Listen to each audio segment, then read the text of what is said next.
Bismillahirrahmanirrahim. Assalamualaikum warahmatullahi wabarakatuh. Selamat datang kepada Ananda mahasiswa semuanya. Pada kesempatan kali ini kita akan melanjutkan pembahasan ke topik vektor di ruang dan aplikasinya dalam kehidupan. Komponen vektor. Misalkan terdapat sebuah vektor yang berada pada sistem koordinat kartesius dimensi 3 berikut ini. Terlihat bahwa di sini terdapat sebuah vektor di mana vektor P memiliki titik pangkal O pada koordinat 0,0,0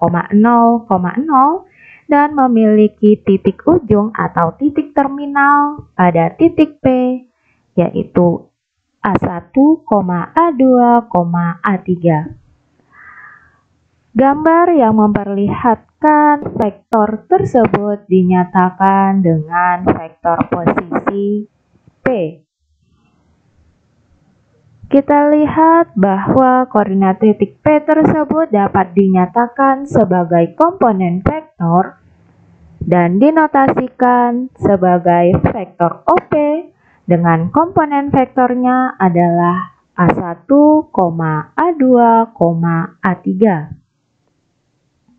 Pada vektor yang kedua, kita memiliki titik pangkal pada titik A dengan koordinat X1, Y1, Z1 dan titik terminal atau titik ujung pada vektor yang kedua ada pada titik B, X2, Y2, Z2. Dari vektor tersebut, yaitu vektor AB, kita akan mendapati komponen vektornya adalah koordinat X2 dikurang X1, Y2 kurang Y1, Z2 kurang Z1.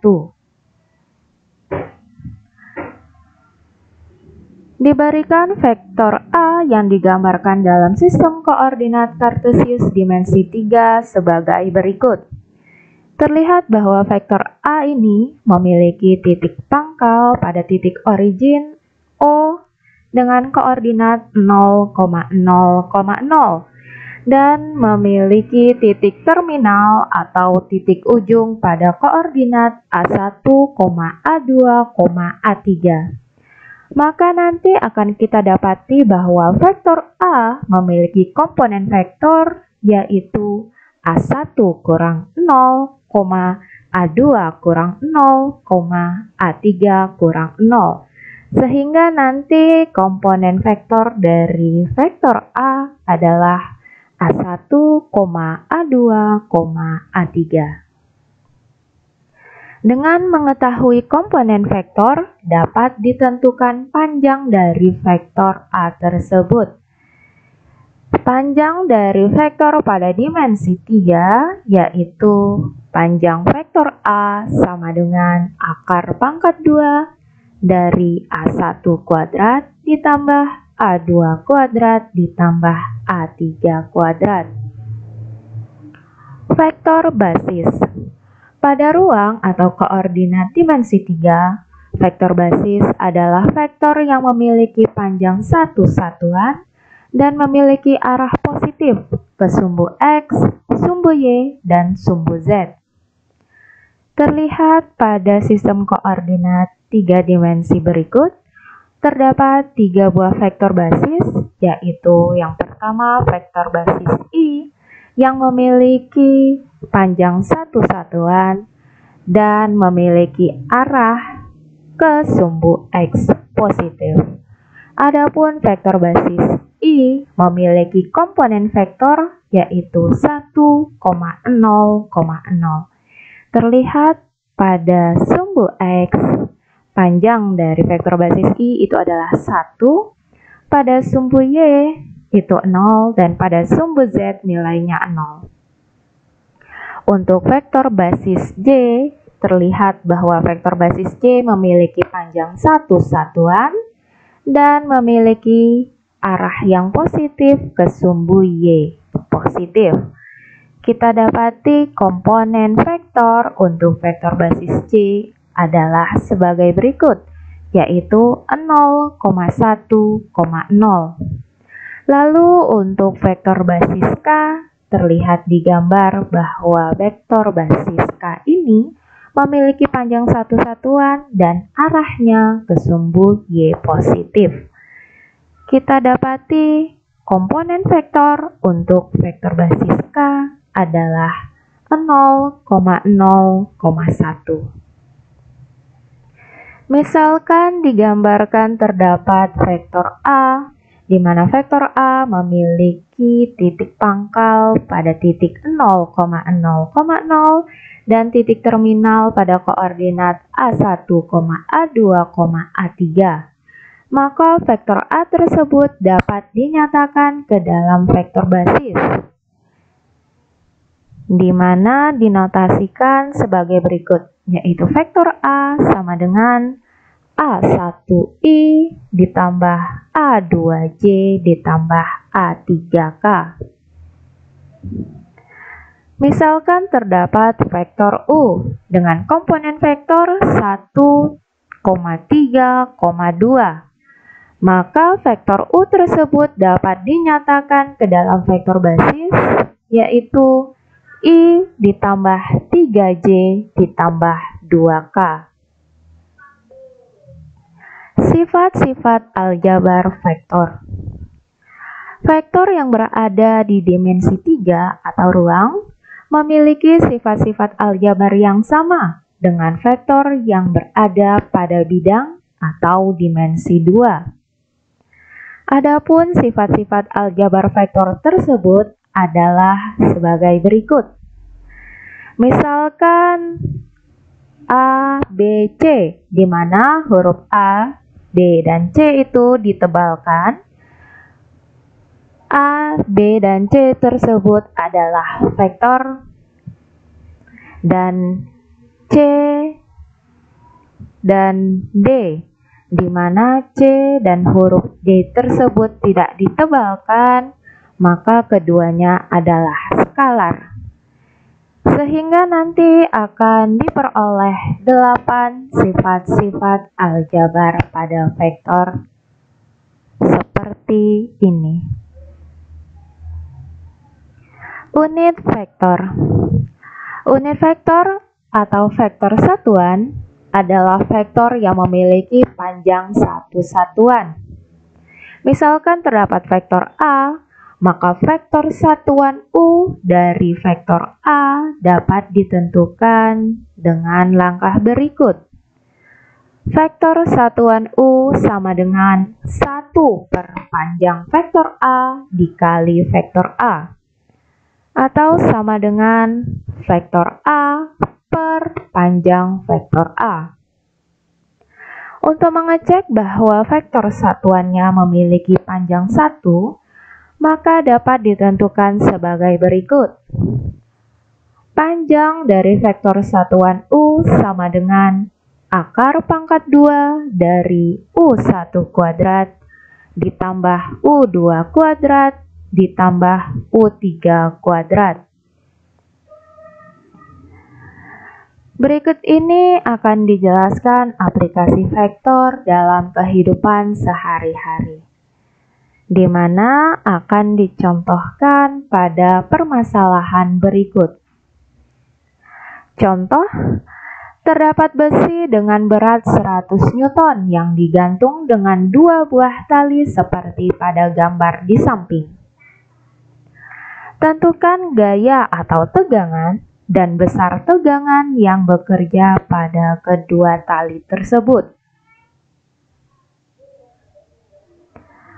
Penyelesaian. Langkah yang pertama dilakukan adalah menggambarkan vektor yang ada pada gambar. Ini adalah gambar yang disediakan pada soal dan kita gambarkan vektor-vektor berdasarkan gambar soal tersebut. Terlihat bahwa terdapat 2 buah vektor T1 dan T2, di mana T1 itu adalah vektor atau gaya yang bekerja pada tali 1, dan T2 adalah gaya atau vektor yang bekerja pada tali 2. Terlihat dari gambar bahwa permasalahan itu adalah aplikasi dari vektor pada dimensi 2. Karena kita dapati bahwa vektor tersebut dapat diasosiasikan ke sumbu X, sumbu yang mendatar dan juga sumbu yang vertikal, yaitu sumbu Y. Dari aplikasi pada vektor 2 dimensi tersebut, kita dapati bahwa gaya atau tegangan yang bekerja pada T1 dan T2 dapat dinyatakan sebagai berikut. Yang pertama, T1 itu sama dengan negatif dari panjang T1 cos 50 derajat I. Ini adalah gaya yang bekerja pada sumbu X. Jika kita lihat, vektor T1 memiliki panjang, yaitu panjang vektor T1, di mana kita dapati bahwa vektor T1 jika kita asosiasikan ke sumbu X, T1 tersebut mengarah ke sumbu X negatif, sehingga di sini tandanya negatif. Dan kita dapati di sini sudutnya itu adalah 50 derajat. Sehingga pada sumbu X, komponen vektornya adalah negatif panjang T1 cos 50 derajat. Kemudian komponen vektor pada sumbu Y, yaitu sumbu yang vertikal ke atas, itu adalah panjang T1 dikali sinus 50 derajat. Kita lihat di sini T1 yang kita cari itu adalah komponen vektor yang bekerja pada sumbu Y positif. Kita lihat bahwa komponen vektornya itu berada di depan sudut karena itu sinus. Kalau yang kosinus ini kita lihat komponen vektor pada sumbu X-nya itu ada di sini di samping sudut karena itu dia kosinus. Begitu juga pada gaya ataupun vektor T2-nya. Kita peroleh yaitu panjang T2 di sini positif karena apa? Komponen vektor pada sumbu X-nya itu mengarah ke X positif karena itu di sini positif. Kemudian kita lihat di sini menggunakan kosinus karena di sini dia sudutnya. Kemudian komponen vektor pada sumbu Y-nya itu adalah T2 sinus 32 derajat. Positif juga karena apa? Komponen vektornya itu mengarah ke sumbu Y positif dan juga kita lihat komponen vektornya itu ada di depan sudut sehingga menggunakan sinus. Ini adalah gaya yang bekerja pada T1 dan juga T2. Resultan gaya T1 ditambah T2 memiliki besar yang sama dengan W. Ini dia karena berdasarkan hukum Newton 3, yaitu gaya reaksi sama dengan gaya aksi sama dengan negatif gaya reaksi. Kenapa dikatakan negatif? Karena arahnya berkebalikan. Maka akan kita peroleh bahwa T1 ditambah T2 itu sama dengan negatif W, di mana W tadi nilainya adalah 100 Newton. Negatif W ini menyatakan arahnya yang berkebalikan, tetapi nilai dari gayanya tetap sama, yaitu 100 Newton. Kita perhatikan bahwa W ini W ini ada pada sumbu Y, sehingga nilainya adalah 100 J. Sehingga nanti akan kita peroleh bahwa negatif panjang T1 cos 50 derajat ditambah panjang T2 cosinus 32 derajat I. Ini dari sini ya. Komponen vektor pada sumbu X dijumlahkan, kemudian komponen vektor pada sumbu J juga dijumlahkan. Ini adalah komponen vektor yang ada pada sumbu X ditambah dengan komponen jumlah dari komponen vektor yang ada pada sumbu Y. Yaitu ini ya, T1, panjang T1 sinus 50 derajat ditambah panjang T2 sinus 32 derajat J. Itu nanti nilainya sama dengan 100 J. Oke, dari persamaan tersebut kita perhatikan komponen vektor yang ada pada ruas kiri ini dan pada ruas kanan. Jika kita lihat komponen vektor pada ruas kiri itu ada komponen vektor pada sumbu X yaitu I. Tetapi pada ruas kanan tidak ada komponen vektor pada sumbu X. Sehingga nanti akan kita dapati persamaan yang pertama yaitu negatif dari panjang T1 cos 50 derajat ditambah panjang T2 cos 32 derajat sama dengan 0. Karena di ruas kanan tidak ada komponen vektor pada sumbu X, yaitu yang memiliki vektor basis I itu tidak ada. Kemudian kita juga punya persamaan yang kedua, yaitu pada ruas kiri kita dapati vektor basis J atau komponen vektor yang berada pada sumbu Y yang disimbolkan dengan vektor basis C itu di ruas kiri ada ini persamaannya yaitu panjang T1 kali sinus 50 derajat ditambah panjang T2 kali sinus 32 derajat itu akan sama dengan 100 karena di sini pada ruas kanan vektor yang bekerja pada sumbu Y atau yang diperlihatkan dengan vektor basis J itu adalah 100. Nah, dari persamaan 1 dan 2, terutama dari persamaan 1, kita akan peroleh panjang dari vektor T2. Itu sama dengan panjang vektor T1 kali cos 50 derajat per cos 32 derajat. Nah, kita substitusikan panjang vektor T2 yang dari persamaan 1 ke persamaan 2 sebagai berikut. Nah, jadi T2 di sini nilainya diganti dengan yang ini.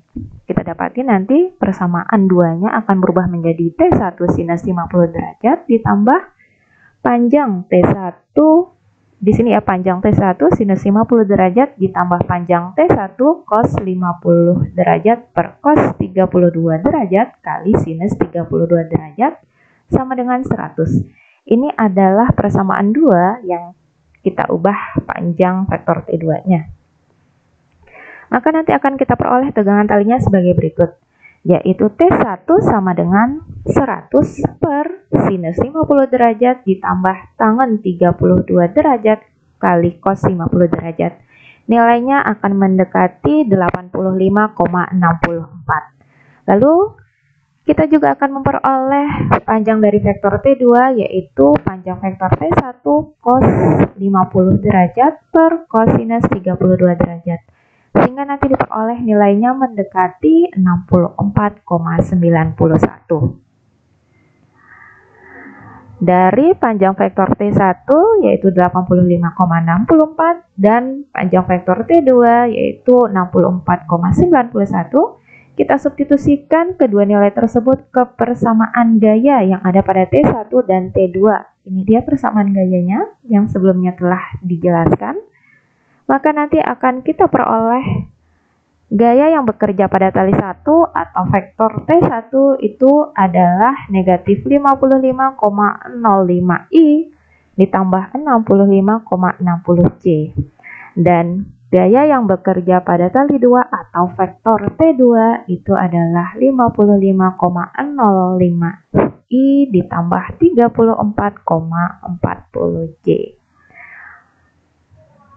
Oke, permasalahan kita telah selesai karena tadi di soal diminta tentang gaya ataupun vektor yang bekerja pada tali 1 dan tali 2 serta besar gaya yang bekerja pada tali 1 dan tali 2. Gaya atau tegangan yang bekerja pada tali 1 dan tali 2 itu disimbolkan dengan vektor T1 dan vektor T2.